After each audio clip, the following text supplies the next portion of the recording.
বিপুল sir এখানে আসছে lab সহকারী হিসেবে। আমি তো এখানে আসার জন্য আবেদন করছে, আমি ওনাকে বললাম ভাই আপনার যে মেধা আপনি এই পোস্টে এখানে আসলেন না, আপনি আমি আপনাকে উপস্থিত থাকছি না, আপনি আরো ভালো পোস্টে যান। উনি সামনে আছে আমার, উনি আমাকে বলে স্যার আমার আব্বা আম্মা খুব অসুস্থ মানুষ, বলছি আমি নোয়াখালী বিজ্ঞাপনে পাস করেছি, আমার যে সার্টিফিকেট আমার যে মেধা আমার এই পোস্টে আমার মিল খাইছে না। আপনি আমার ভালো বলছে তো স্যার আমাকে বাড়ি পার থাকতে হবে, আমাকে আমার আব্বা আমার জন্য স্যার আমি এখানে জয়েন করবো। আমি ওনাকে বললাম ভাই আপনি আরো 2 years সময় নেই, কারণ আমি আপনার এই ক্যালিবার হসপিটালে চাই। উনি না স্যার আমি করবো।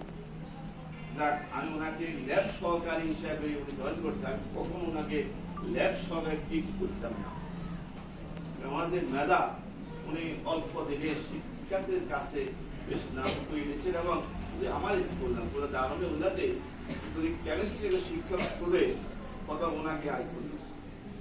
অনেকে আমি বলছি স্যার ওনাকে বলছি আমার মেয়েটা ফাইট করার জন্য, আমার সাথে ফাইট করার জন্য, স্যার আপনি বলেন উনি তো পারতেছে না।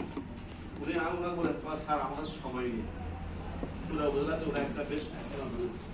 যাক আমি চাই আমি চাই আপনি এখান থেকে যাচ্ছেন একটা স্কুলে, আমি চাই আপনি আমার এই যে অবকাঠামো আপনার যে আমার যে আন্তরিকতা শিক্ষিত আন্তরিকতা ছাত্র আন্তরিকতা আপনি এটাই ওখানে গড়ে তুলবেন।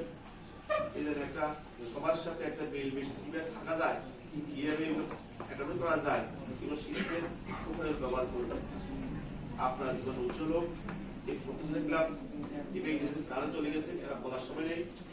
তো এই সবার প্রতি আমি আমার শ্রদ্ধা স্নেহ ভালোবাসা দিয়ে আমি শেষ করলাম। পরিশেষে শিক্ষার্থী বলছি